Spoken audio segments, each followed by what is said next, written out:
யாருக்காக இதை நீங்கள் செய்கிறீங்களோ அந்த பர்சன் கிட்ட நிறைய மாற்றங்களை நீங்கள் பார்க்க ஆரம்பிப்பீங்க. உங்களுக்கு ஸ்டார்டிங்கில் நிறைய முக்கியத்துவம் கொடுத்துருப்பாங்க, நிறைய ஹோப் கொடுத்துருப்பாங்க.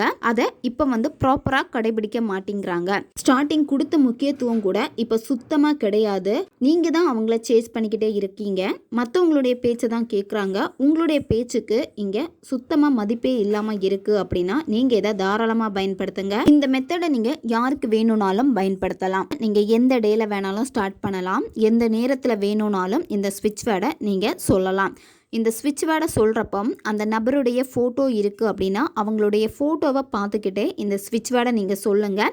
அப்படி நீங்கள் சொல்கிறப்போ அது இன்னும் உங்களுக்கு ரொம்ப ஃபாஸ்ட்டாக வேலை செய்யும். ஸ்விட்ச் வேர்டு சிங்கிள் வார்த்தையில் தான் வரும், ஆங்கில வார்த்தையில் தான் இருக்கும். இந்த ஒவ்வொரு சொல்லுக்குமே பார்த்தீங்கன்னா ஒவ்வொரு பவர் இருக்குது. உங்களுக்கு இப்போ வீடியோ ஸ்க்ரீன்லேயே வரும், பார்த்துக்கோங்க. Show precious attention connect now. Show precious attention connect now. இந்த ஸ்விட்ச் வேர்டை தான் நீங்கள் சொல்லணும். அவங்களுடைய ஃபோட்டோவை பார்த்துக்கிட்டே அவங்களுடைய புருவ மத்திய ஃபோக்கஸ் பண்ணிக்கிட்டே இந்த ஸ்விட்ச் வேர்டை நீங்கள் சொல்லுங்கள். கவுண்டிங் எதுவுமே முக்கியம் கிடையாது. உங்களால் எவ்வளோ சொல்ல முடியுமோ அவ்வளோ டைம் நீங்கள் ரிப்பீட்டடாக நீங்கள் சொல்லுங்கள்.